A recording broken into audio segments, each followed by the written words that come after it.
የሚመጣ መከራ ደስታ ነው። ዓለም ከምትሰጠን ደስታ በልተን ጠጥተን ከምናገኘው ደስታ ይልቅ በክርስቶስ ስም የተቀበልነው መከራ ደስታችን ነው። ለጊዜው ላይገባን ይችላል። በመንፈሳዊ ሕይወት እየበረታን ስንሄድ ግን ማጠጣም ስንጀምር ደስ እያለን ይመጣል። ይሁዳ ገንዘብ ተቀብሎ ያጣውን ደስታ፣ ሐዋርያት ግን መከራ እየተቀበሉ ደስ ይላቸው ነበር። አይ ልዩነት! ይሁዳ እኮ ገንዘብ የተቀበለው 30 ብር ከአይሁድ የተቀበለው ጌታውን ሽጦ ደስተኛ ለመሆን ነበር። የተደላደለ ሕይወት ለመምራት ነበረ። አልጋ በአልጋ የሆነ ኑሮ ለመኖር ነበረ። ግን እንዳሰበው አልሆነም። ሕሊናው በጭንቀት ተወጥሮ በገመድ ታንቆ ሞተ። ራሱን አጠፋ። ከእግዚአብሔር ያልሆነ ገንዘብ ያልቃል። ከእግዚአብሔር ያልሆነ ገንዘብ ደስታን ይሰርቃል። ይሁዳ ገንዘብ ተቀብሎ ያጣውን ደስታ፣ ሐዋርያት ግን እየተገረፉ ደስ ይላቸው ነበረ። የእኛ ደስታ ምንድን ነው? ሁለተኛው የመንፈስ ፍሬ ደስታ ነው። ገብቷችሁ ከሆነ እየነገርኳችሁ ያለሁት ነገር ምን እንደሆነ ገብቷችኋል? መጽሐፍ ቅዱስ ደስታ የሚለውና እኛ ደስታ የምንለው የተለያየ ነው። እኛ ደስታ ብለን ከምናስበው የተለየ ነው በመጽሐፍ ቅዱስ ደስታ የሚባሉ። ለዚህ ነው ማሳያዎችን ጠቅሼ የነገርኳችሁ። ምዕመናን፣ በመብል በመጠጥ ደስታ አይገኝ፣ በጫት በሲጋራ ደስታ አይገኝ፣ በሱስ ደስታ አይገኝ። የእኛ ደስታ ምንድን ነው? ስጋዊ ነው መንፈሳዊ? ምድራዊ ነው ሰማያዊ? ጊዜያዊ ነው ዘላለማዊ? ቁሳዊ ነው ረቂቅ ነው? ደስታችን ምንድን ነው? አሁን እንለይ፣ አሁን እንምረጥ። እስካሁን የመጣሁበት መንገድ የስጋ ደስታ ነው። አሁን ግን መቀየር መቻል አለብኝ ብላችሁ ዛሬ ቃል ግቡ። ደስታዬ እስካሁን ሌላ ነበረ፣ አሁን ግን ሳስቀድስ ደስ ይበለኝ። አሁን ግን የእግዚአብሔርን ቃል ስሰማ ደስ ይበለኝ። የዕጣኑን መዓዛ ሳሸት ደስ ይበለኝ። የቅዳሴውን ድምፅ ስሰማ ደስ ይበለኝ። መዝሙሩን ስሰማ ደስ ይበለኝ። ማህሌቱን ስሰማ ደስ ይበለኝ ብላችሁ ለራሳችሁ ቃል ግቡ። ሁለተኛው የመንፈስ ፍሬ ደስታ ነው። ወደ ሶስተኛው እንሻገር። ሶስተኛው የመንፈስ ፍሬ ሰላም ነው። ምን አልኳችሁ? ከቃሉ ጋር ናችሁ? ግን ሶስተኛው የመንፈስ ፍሬ ሰላም ነው። መንፈስ ቅዱስ ያደረበት ሰው ፍቅር አለው። የመንፈስ ፍሬዎች ነው ርዕሳችሁ። መንፈስ ቅዱስ በሕይወቱ ያለ ሰው፣ ማኅደረ መንፈስ ቅዱስ የመንፈስ ቅዱስ ማደሪያ የሆነ ሰው ሁለተኛው ምልክቱ ደስታው መንፈሳዊ ነው። ሶስተኛው መንፈስ ቅዱስ ያደረበት ሰው ምልክቶ ሰላም ነው። ሰላም አላችሁ ወይስ የላችሁ? እኛ ሰላም የምንለው ውጫዊውን አይደለም፣ ግርግሩን አይደለም። እሱነን ተናግረን ለውጥ አናመጣ። በጊዜው መድኃኒዓለም ያስተካክለዋል። አሁን እኛ የምንናገረው ስለ ውስጥ ሰላም ነው። ውስጣዊ ሰላም አላችሁ? የተደላደለ ሕይወት እየመሩ አልጋ በአልጋ የሆነ ኑሮ እየኖሩ ብዙ ብር እየቆጠሩ ውስጤ ሰላም የለው የሚሉ ሰዎች ገጥመዋቸው ያው ሰው ሰላም የሚያጣው ከአራት ነገር መስማማት ሲያቅተው። እየሰማችሁ ነው? ሰው ሰላም የሚያገኘው ከአራት አካላት ጋር መስማማት ሲችል ነው። ከስንት አካላት? ከአራት። አንደኛ ሰው ሰላም የሚያገኘው ከራሱ ጋር መስማማት ሲችል ነው። ከማን ጋር? ከራሱ ጋር። ከራሱ ጋር ማይስማማ ሰው እንዳለ ታውቃላችሁ? ሲያወራ አምሽቶ ሲጫወት አምሽቶ ወደ መኝታ ክፍል ይገባል። ጠዋት አፉን ታገኙት ሰው ገጥሟቸው ያው ከማንም ጋር እኮ አላወራም፣ ከማንም ጋርም በስልክ አልተነጋገረም፣ ግን ጠዋት አኩርፎ ታገኙታላችሁ። ይሄ ከራሱ ጋር አይተጣለ አያችሁ። ስለዚህ ከራስ ጋር መስማማት ያስፈልጋል። ሁለተኛ ሰው ሰላም የሚያገኘው ከፈጣሪው ጋር መስማማት ሲችል ነው። አሁን ከፈጣሪው ጋር መስማማት ያቃተው ትውልድ አለ። እንዲህ አድርጎኝ እንዲህ በድሎኝ እያለ ፈጣሪው ላይ ብሶት የሚያሰማ ሰው የለም። እነ እገሌ ያገቡን የቁም የቀረው፣ እነ እገሌ ያገኙን ያጣው፣ እነ እገሌ ሀብታም ሆኑን የድሃ ሆኑ፣ እነ እገሌ ያተረፉን የከሰሩ። ፈጣሪ ትቶኛል፣ በድሎኛል፣ ረስቶኛል፣ ዋጋ የለኝም። ይህ ከፈጣሪ ጋር መስማማት አለመቻል። እኔንማ እግዚአብሔር ከተወኝ ስንት ዓመት ሆነው። ከተወ መቼ ወደ መግባት ትችላለህ? ቢተውህ ውለህ አትገባም፣ አድረህ አትነሳም። ስራ ቢተወን ነው። ትቶኛል፣ ረስቶኛል ማለት በራሱ የክደት ዋዜማ ነው። ምዕመናን አይባልም። አንዳንድ ሰው ለጥያቄው መልስ ሲያጣ፣ መከራው ሲበዛበት፣ ተስፋ ሲቆርጥ እግዚአብሔር ትቶኛል፣ ረስቶኛል ይላል።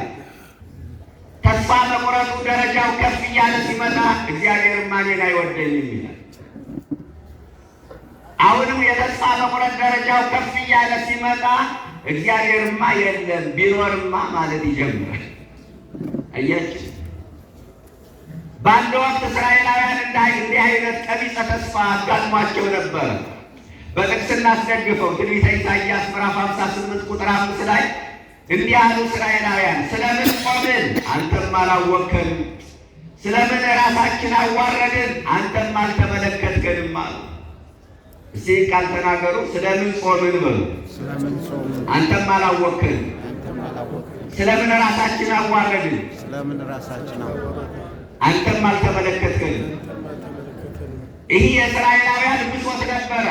ጾመው ጸልየው ለጥያቄያቸው መልስ በማጣታቸው እግዚአብሔር አላየንም፣ አልተመለከተንም፣ አላወቀንም እስከ ማለት ደርሰው ነበረ። እግዚአብሔር አላየንም ይባላል? ዘፈጠራሁ ለዓይን ኢይሬዩ፣ ዓይንን የፈጠረ እግዚአብሔር አያይም? ምዕመናን፣ እግዚአብሔርማ ያያል። የእግዚአብሔር ዓይኖችማ ብሩሃን ናቸው፣ አይጨልሙም። የእግዚአብሔር ዓይኖችማ ጻድቃን ናቸው፣ አያደሉም። የእግዚአብሔር ዓይኖችማ ምሉዓን ናቸው፣ አይወሰኑም። የእግዚአብሔር ዓይኖችማ ኃያላን ናቸው፣ አይደክሙም። እግዚአብሔርማ ያያል። ዛሬም ጾመው ጸልየው ለጥያቄያቸው መልስ በማጣታቸው አልሰማንም ብለው እግዚአብሔር ረስቶናል ብለው የሚቅበዘብዙ ብዙ ወገኖቻችን አሉ። እጾማለሁ፣ ጸልያለሁ፣ አስራት አወጣለሁ፣ ገዳም እሄዳለሁ፣ ቆርባለሁ፣ አስቀድሳለሁ፣ በሕይወቴ ግን የመጣ ለውጥ የለም። ጥያቄ ያልተመለሰም፣ ጸሎት ያልተሰማም፣ ስለቴ ያልሰመረም። ስለቴ ደርሶ የማስጨበጭበው እልል ማሰኘው፣ ቁሜ ምስክርነት ምሰጠው መቼ ነው? እንባዬ የሚታበሰው መቼ ነው? እግዚአብሔር እኔን እንደ ሰው ሊያስበኝ መቼ ነው?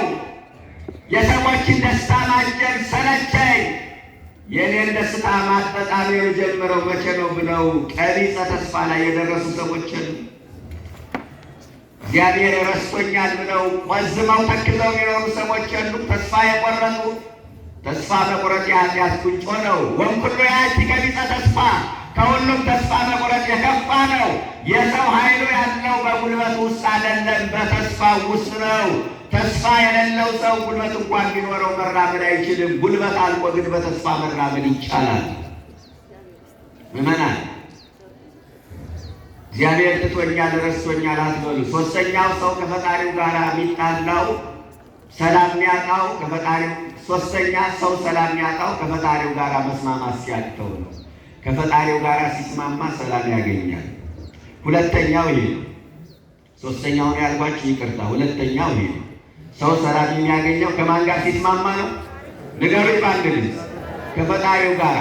ሦስተኛ ሰው ሰላም የሚያገኘው ከሰው ጋር ሰላማዊ ኑሮ ሲጀምር ነው። ዝም ብሎ ከሰው ጋር መስማማት ያቃተው ሰው አለ። በሆነ ባልሆነው የሚጣላ ታክሲ ላይ 10 ደቂቃ ለማይሞላ ጉዞ ተጣልቶ የሚወርድ ሰው ገድሟቸው ያውቁ? 10 ደቂቃ ለማይሞላ ጉዞ አሁን ዝም ብሎ ከሰው ጋር በሆነ ባልሆነ የሚጨቃጨቅ። አራተኛ ከተፈጥሮ ጋር ሰው መስማማት ሲችል ሰላም ያገኛል። ከተፈጥሮ ጋር ራሱ የሚጣላ ሰው እንዳለ ታውቃላችሁ? የዛሬው ቀን እስኪደብር ግን ሰው እኮ አለ። እንደው እኛ እኮ አይጣል እኮ ነው ጸባያችን። የዛሬው ቀንስ እንዴት ፀሐዩ ሲያቃጥል እንዴት ያስጠላል! እንዲያው ሙሉ ቀን እኮ ነው ሲዘል የዋለ እንዴት ነው የሚያስጠላ ብሎ ከተፈጥሮ ጋር የሚጣላም ሰው ከአራት ነገሮች ጋር ሲስማማ ሰላም ያገኛል። ስለ ውስጥ ሰላም ነው እያወራው ያለሁት ምዕመናን። ስለዚህ ሰላም አለ። እነዚህ አሁን የጠቀስኳችሁ አለን ወይስ የለም? ሰላም የምትባል እህት አለሽ? ሰላም ተብላ እየተጠራች ሰላም የምትነሳ አለች። አንዳንድ ጊዜ እኛ ስማችን ከግብራችን ጋር አይገናኝም። ይሁዳ ማለት ምን ማለት መሰላችሁ? ታማኝ ማለት እኮ ነው። ስሙ ግን ከግብሩ ጋር ተገናኝቷል? አልተገናኝም። መታመን አቅቶት ጌታውን በ30 ብር ሽጦታል። ዛሬ ይሁዳ ብሎ ለልጁ ስም ያወጣ ሰው አለ? አለ? የለም? አለ? የለም አይደለ? ለምንድን ነው ይሁዳ ብላችሁ ስም ማታወጡ ለልጆቻችሁ? ትርጉሙ ጥሩ ስላልሆነ ነው? አይደለም። ስሙ ከግብሩ ጋር ምን ስላላለ ነው? ስሙ ከስራው ጋር ስላልተገናኘ ነው።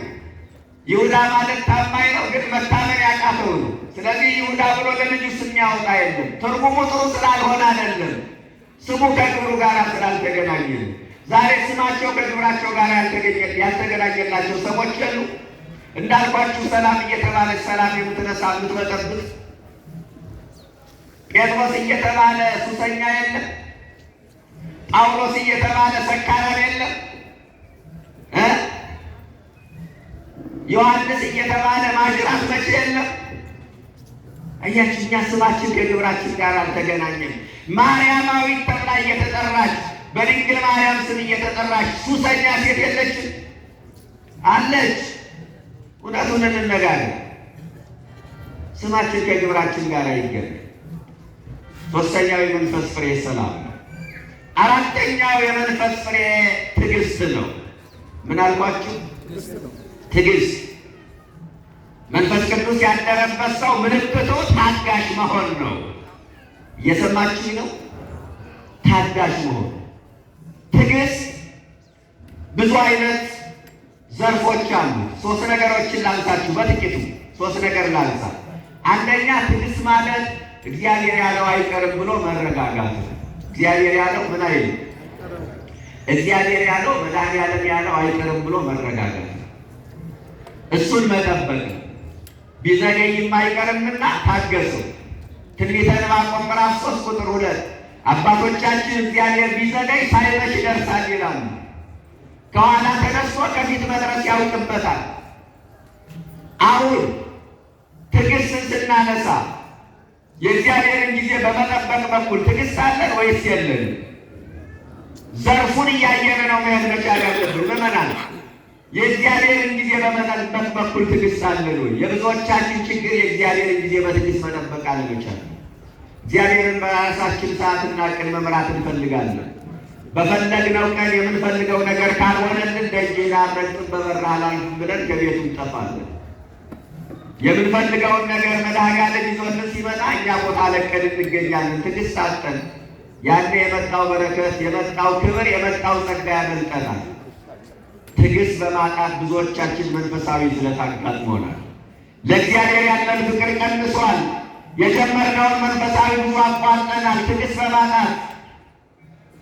ትናንት ሌሊት በሰዓታት ማለዳ ለኪዳን ቀን በቅዳሴ ይተጉ የነበሩ ትጋታቸው በስንፍና፣ መዝሙራቸው በዘፈን፣ ምጽዋታቸው በስስት፣ ሃይማኖታቸው በክህደት ተለውጦባቸዋል። ትናንት ነጋ ለጸሎት መሸ ለስብከት ይሮጡ የነበሩ እግሮች ዛሬ ዝለዋል። ትናንት አመስግነው ማይጠግቡ አንደበቶች ዛሬ ስልቾች ሆነዋል። ትናንት ዘምረው ማይወጣላቸው አንደበቶች ዛሬ ዲያብሎስ በቀመረላቸው የዝሙት ዜማ ቅላቸውን ስተዋል። ትናንት ሌሎችን በጸሎት ይረዱ የነበሩት እግሮች ዛሬ ለራሳቸው መሆን አቅቷቸዋል። ትናንት ሰይጣንን በስግደት ያደቀቁ ጉልበቶች ዛሬ ልምሾች ሆነዋል። በእውነት ትዕግስት ከማጣት መድኃኒዓለም ይሰውረን። የመጀመሪያው ትዕግስት ሲባል የእግዚአብሔርን ጊዜ በትዕግስት መጠበቅ አለመቻል። ሁለተኛው ትዕግስት ሲባል መከራውን ስቃዩን ታግሶ መኖር ነው። እንደ ኢዮብ ቢሞላም ቢጎልም፣ ደስ ቢለንም ቢከፋንም፣ ብናጣም ብናገኝም ተመስገን እያሉ ሳያማርሩ በትዕግስት መኖር። መከራውን ችሎ በሚገጥመን ፈተና በሚደርስብን መከራ ተስፋ ሳንቆርጥ ሳንበረግግ ጸንተን መኖር። አያችሁ ስንተኛ ላይ ነው? ኧረ ባንድንም ሲነገር ስንተኛ ላይ ነው? 4። ስለዚህ ሁለተኛ አራተኛው ትዕግስት የሚባለው መከራውን ስቃዩን ታግሶ መኖር ነው እያልኳችሁ። ይህ ዘመን ምዕመናን ትዕግስት ከሌለን መከራውን የምንሸከምበት ትከሻ የለን። አንዱ ፈተና ሲያልፍ ሌላው ፈተና ይመጣል። አንዱ ችግር ሲያልፍ ሌላው ችግር ይመጣል። አንዱን ጉድ ብለን ሳንጨርስ ሌላ ጉድ እንሰማለን። በአንዱ መከራ ተገርመን ሳናበቃ ሌላ መከራ ይጠብቀናል። እና በዚህ ሰዓት ትዕግስት አያስፈልግም ትላላችሁ? ትዕግስት ወሳኝ ነው። መከራውን የምንሻገርበት ድልድይ ትዕግስት ነው። ፈተናውን የምንወጣበት መሰላል ትዕግስት ነው።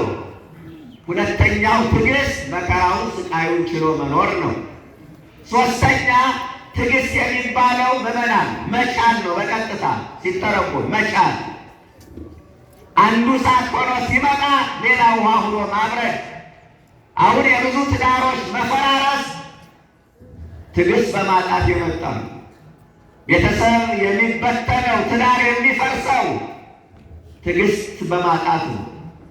ስለዚህ አራተኛው የመንፈስ ፍሬ ትዕግስት ነው።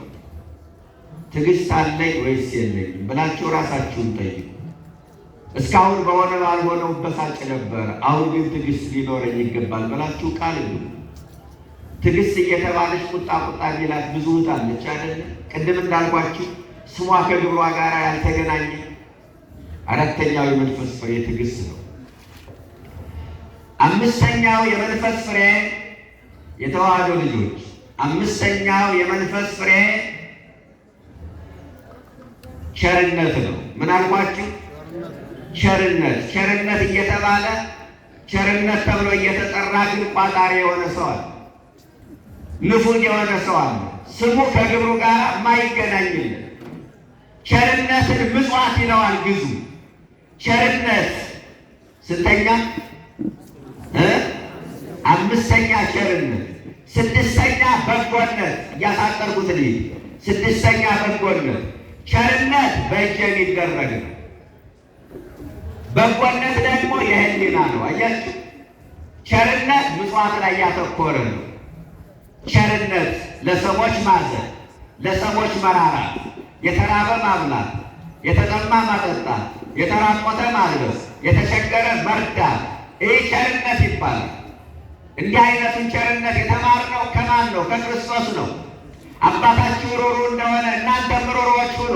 የሉቃስ ወንጌል ምዕራፍ 6 ቁጥር 36 ላይ ኢትርሱ ብሔረ ነዳያን ለድሆች መራራት ቸል አትበሉ እስመ ዘከማሁ መሥዋዕት ይቀድሞ ለእግዚአብሔር። እንዲህ አይነቱ መሥዋዕት እግዚአብሔርን ደስ ያሰኛልና። አባቶቻችን በፍትሐ ነገሥት አንቀጽ 15 ላይ አንቀጽ 16 ይቅርታ አንቀጸ ምጽዋት ላይ እስመ ወይዘ ምጽዋት ወተሳይሎ ምና አምላክ ጠባያዊ፣ ለሰዎች ማዘን ለሰዎች መራራት ከአምላክ የተገኘች ጠባይ ነች። ስለዚህ መንፈስ ቅዱስ ያደረበት ሰው ምልክቱ ቸር ይሆናል ማለት ነው፣ ሩሩ ይሆናል። ስለዚህ አምስተኛው ቸርነት ነው። ስድስተኛው በጎነት ነው። ቸርነት በእጅ የሚደረግ በጎነት የህሊና። በጎነት ማለት ምን ማለት ነው? ነገሮችን አክሞ መስማት ማለት ነው። ምን አልኳችሁ? ነገሮችን አክሞ መስማት፣ ነገሮችን በቀና መንገድ ማየት ማለት ነው። አክሞ መስማት እንዲህ ያለው እኮ እንዲህ ለማለት ፈልጎ ነው ብሎ በበጎ ማየት። እንዴት ወደቀ ሳይሆን እንዴት ላንሳው፣ እንዴት ተቸገረ ሳይሆን እንዴት ልርዳው። እኛ ያለመደብንም ነገሩን ገልብጠን ባሽሙር ነው የምናየው። በጎነት ነገሮችን በቀና መንገድ ማየት። ስንተኛ ነኝ? ስድስተኛ። ሰባተኛው የመንፈስ ፍሬ እምነት ነው። ሰባተኛው የመንፈስ ፍሬ እምነት። ሃይማኖትና እምነት የሚለያዩበት አጋጣሚ አለ፣ የሚገናኙበትን መንገድ አለ። ሃይማኖት ማለት እግዚአብሔር አለ ብሎ ማመን ነው ባጭሩ። እግዚአብሔር አንድም ሶስትም ነው። ሶስት ይሆናል አንድ ሲሆን ሶስት ብሎ ማመን ምን ይባላል? ሃይማኖት ነው። ከሶስቱ አካል አንዱ አካል ከሰማይ ወረደ፣ ከድንግል ተወለደ፣ በመልዕልተ መስቀል በመስቀል ላይ ተሰቀለ፣ ሥጋውን ቆረሰ፣ ደሙን አፈሰሰ፣ ሞተ፣ ተቀበረ፣ ተነሳ፣ ወደ ሰማይ አረገ፣ ዓለምን ለማሳለፍ ይመጣል። ይህ ሃይማኖት ነው። ዶግማችን አስተምሯችን ይሄ ነው። እምነት ማለት ምን ማለት ነው? እግዚአብሔር በእኔ ሕይወት ላይ ስራ ይሰራል ብሎ ማመን ነው። ገብቷቸዋል? እግዚአብሔር በእኔ ሕይወት ላይ ስራ ይሰራል ብሎ ማመን ነው። በአብርሃም ጓዳ የተገኘ አምላክ በእኔም ጓዳ ይገኛል ብሎ ማመን እምነት ይባላል። አብርሃምን የረዳ አምላክ እኔንም ይረዳኛል። ቂርቆስን ኢየሉጣን የሰማ አምላክ እኔንም ይሰማኛል ብሎ ማመን እምነት ይባላል። የተዘጋውን የሳራን ማኅፀን የከፈተ አምላክ የኔም የተዘጋብኝን ነገር ይከፍትልኛል ብሎ ማመን እምነት ይባላል። ሰባተኛው እምነት ነው። ስምንተኛው የመንፈስ ፍሬ የዋህነት ነው። ምን አልኳችሁ? የዋህነት ነው። ሰባተኛው የመንፈስ ፍሬ ምን አልኳችሁ? ምዕመናን ንገሩኝ። የዋህነት ነው። የዋህነት ምንድን ነው? የዋህነት ምን ማለት ነው? የዋህነት ማለት አውቆ መተው። የዋህነት ችሎ ማለት ነው። የዋህነት እኔ ባላየው መድኃኔዓለም ያይልኛል ማለት ነው። የዋህነት እኔ ባልናገረው መድኃኔዓለም ይናገርልኛል ማለት ነው። የዋህነት እኔ አልፈርድበትም፣ ፍርዱን ለመድኃኔዓለም ሰጥቻለሁ። የዋህነት እኔ አልበቀለውም፣ በቀል የመድኃኔዓለም ነው። የዋህነት ይህ ሀዳጌ በቀል መሆን ማለት ሀዳጌ በቀል ማለት ተበድሎ እንዳልተበደሉ መሆን ማለት ነው። ይቅር ባይ መሆን። እኛ ይቅር ባዮች አይደለም፣ ቂመኛ ታራቂዎች አይደለም። ታርቀን እንኳን ቂማችን ማንረሳ እንዲያውና አባይ ገሌን ነቄስ ገሌን ቅር እንዳይላቸው ብዬ ነው እንጂ አንተንማ አሳያለሁ ቢል ሰው አለ።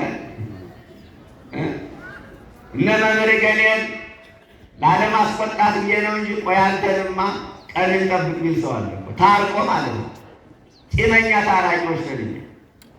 አንዳንዱ ደግሞ ብሞትም አልታረቅ ይላል። ከሞተማ ማን አባቱ ይፈልገዋል? ሲጀመር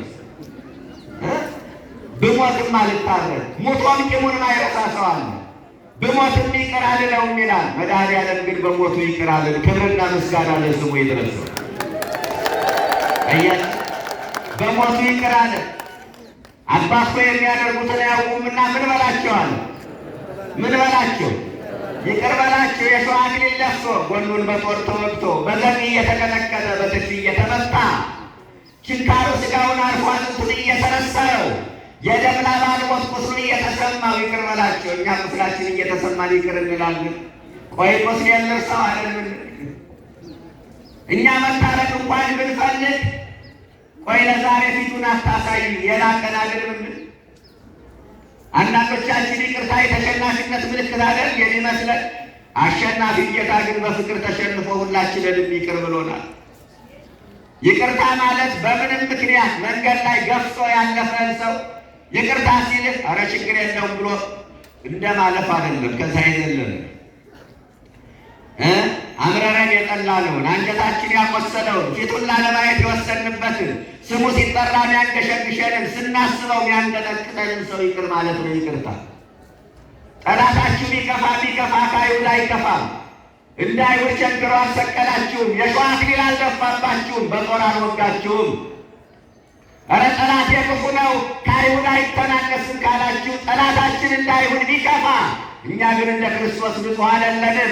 ንጹሕ ክርስቶስ እጆቹ ላይ ያሉት ሚስማሮች ሳይነቀሉ ራሱ ላይ ያለው የሸዋ አክሊል ሳይወርቅ አባቱ የሚያደርጉትን አያውቁምና ምን በላቸው? ይቅር በላቸዋል። እኛ ይህ ቃል እየሰማን እንደሆነ እኔ አሁን ማዝነው ቃሉ ዳኛ ሆኖ እንዳይፈርድብን በእውነት ጭነኛ ልብ ያለን ሰዎች ይቅር አለ ማለት እኮ እሱ የከፈለውን ዋጋ ማሳጣት እኮ ነው። የከፈለውን ዋጋ ቢስ ማድረግ የፍቅር ሰው አለመሆን እሱ ያሳየውን ፍቅር ከንቱ ማድረግ እኮ ነው። ሌላ ምንም የተለየ ትርጉም የለው። ሀዳጌ በቀል መሆን እንደ ክርስቶስ የዋህነት ማለት ይሄ ነው። ይቅር ባይ መሆን፣ ተበድሎ እንዳልተበደሉ መሆን። አንዳንድ ሰው ቂም መያዙም ይቅር ታረቅ እንኳን ሲባል እኮ ፈቃደኛ ሰው አለ፣ ፈቃደኛ ማይሆን ሰው አለ። የማይገናኝ ምክንያት ሽማግሌ ቀርቦ ሰማይና ምድርን በፈጠረ በእግዚአብሔር ታረቅ ሲባል ሽማግሌ ተሰብስቦ ቄሶቹ ተሰብስበው እንዲያው በፈጣሪ ታረቅ ሲባል መስቀል ገፍቶ ሽማግሌ ረግጦ የሚወጣ ሰው የለም። ብዙ ሰው እንኳን አንዳንዱ ደግሞ ታረቅ ሲባል እርቁን በምንም ይሁን በምን እቤት ከመቼም ማይገናኝ ምክንያት የሚያቀርብ ሰው አለ።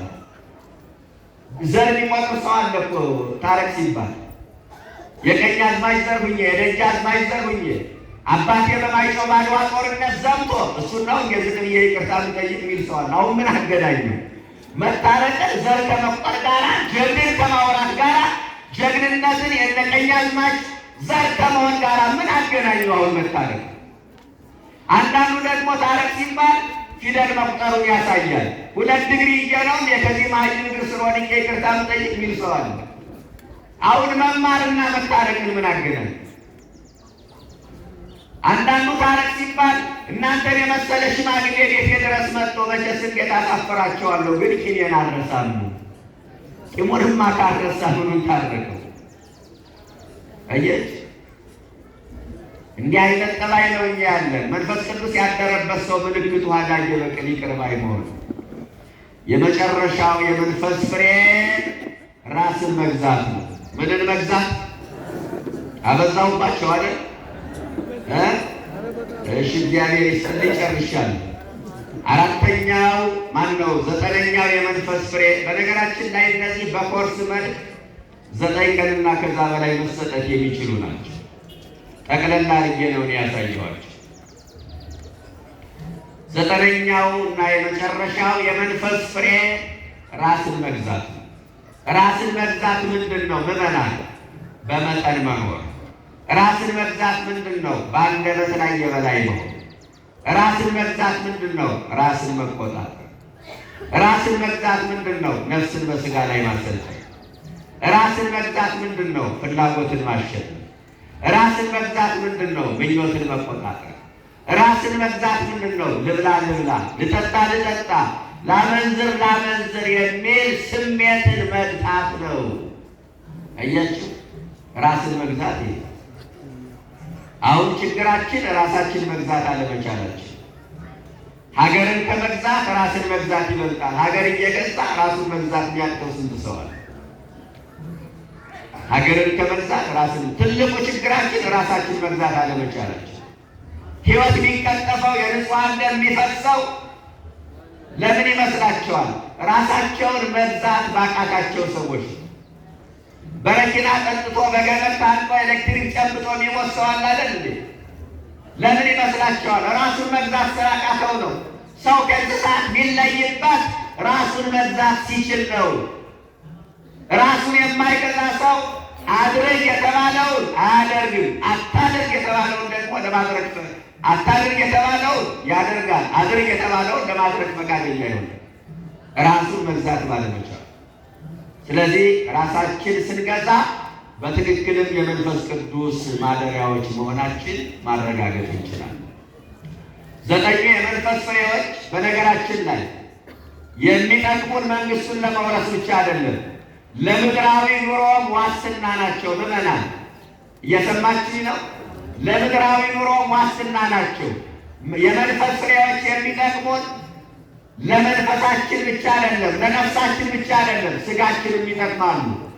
እነዚህን መመሪያዎች ተግባራዊ ያደረገ እነዚህን ፍሬዎች የሕይወቱ መመሪያ ያደረገ ሰው ከመንግስት ጋርም ከእግዚአብሔር ጋርም ተስማምቶ መኖር ይችላል። ለምድራዊ ኑሮም ዋስትና ናቸው። እነዚህን የመንፈስ ፍሬዎች መመሪያ አድርጎ የሚኖር ሰው ምዕመናን ራሱንም ፈጣሪውንም ሀገሩንም ቤተ ክርስቲያንንም ሃይማኖቱንም አስከብሮ ይኖራል። በሰማይ ያለው አባታችሁን ያከብሩ ዘንድ መልካም ስራችሁ በሰው ፊት ይብራ ይላል። ፈጣሪያችን ለማስከበር ከፈለግነ እነዚህ ፍሬዎች ይኑሩ። የማቴዎስ ወንጌል ምዕራፍ 5 ቁጥር 16 ላይ እነዚህ ፍሬዎች ከሌሉን ፈጣሪያችንን እናሰድባለን። ወበእንቲአክሙ ይጸርፉ አሕዛብ ላዕለ ስመ እግዚአብሔር፣ በእናንተ ምክንያት አሕዛብ የእግዚአብሔርን ስም ይሰድባሉ። ሮሜ 2 ቁጥር 22 ላይ እነዚህን ፍሬዎች ማፍራት ስላቃተን በእኛ ምክንያት እግዚአብሔር አልተሰደበም። ምዕመናን ሃይማኖታችን አልተሰደበም፣ ተሰድቧል እኮ። ቤተ ክርስቲያናችን አልተሰደበችም፣ የጋዜጣ ወሬ ማጣፈጫ አልሆንም። እነዚህን ፍሬዎች ማፍራት ስላቃተን አያችሁ፣ ይህ እኮ ነው ችግራችን። እሱን ብሎ ጾመኛ፣ እሷን ብሎ ጸሎተኛ፣ እሱን ብሎ አስቀዳሽ፣ እሱን ብሎ ቆራቢ፣ እሱን ብሎ ኦርቶዶክስ የሚባል ሰው የለም። ይህን ፍሬ ማፍራት በማቃት እነዚህ ፍሬዎች ካላፈራን ፈጣሪያችን ሃይማኖታችን እናሰድባለን። እነዚህ ፍሬዎች በውስጣችን ካሉ ራሳችንም ሀገራችንም ቤተክርስቲያናችንም ፈጣሪያችንም እናስከብራለን፣ መንግስቱን እንወርሳለን። መንፈስ ቅዱስ በትክክል በእኛ ሕይወት መኖሩን እናረጋግጣለን። እነዚህ ፍሬዎች ከሌሉን መንፈስ ቅዱስ በእኛ ላይ አለ ለማለት የጥያቄ ምልክት ነው የሚሆነው ነገሩ። እነዚህ ፍሬዎች ካሉን ግን በትክክል የመንፈስ ቅዱስ ማደሪያዎች ነው። እነዚህን የመንፈስ ፍሬ አፍርተን የስሙ ቀዳሽ የመንግስቱ ወራሽ ለመሆን እንድንበቃ መድኃኔዓለም ይፍቀድልን። በእውነት እስካሁን እነዚህ ፍሬዎች ከሌሉን በቀጣይ እንድናፈራ ቸርነቱ ይርዳል። ንስሐ ገብተን ሥጋውን በልተን ክቡር ደሙን ጠጥተን የአባቶቻችን ከተማ የቅዱሳንን ርስት እንድንወርስ መድኃኔዓለም በቸርነቱ ይርዳል። እንግዲህ ከዚህ በመቀጠል ክቡር አባታችንም አሉ። በእውነት የመጽሐፍቱ የቅኔው ባለቤት ናቸው። እሳቸው ደግሞ የጎደለውን ሞልተው የጠመመውን አቅንተው ሰፋ ዘርዘር አድርገው ያስተምሩናል። ስለነበረን ጊዜ ሁሉ አምላካችን ስሙ የተመሰገነ ይሁን። ወስብሐት ለእግዚአብሔር። እግዚአብሔር ይስጥልን።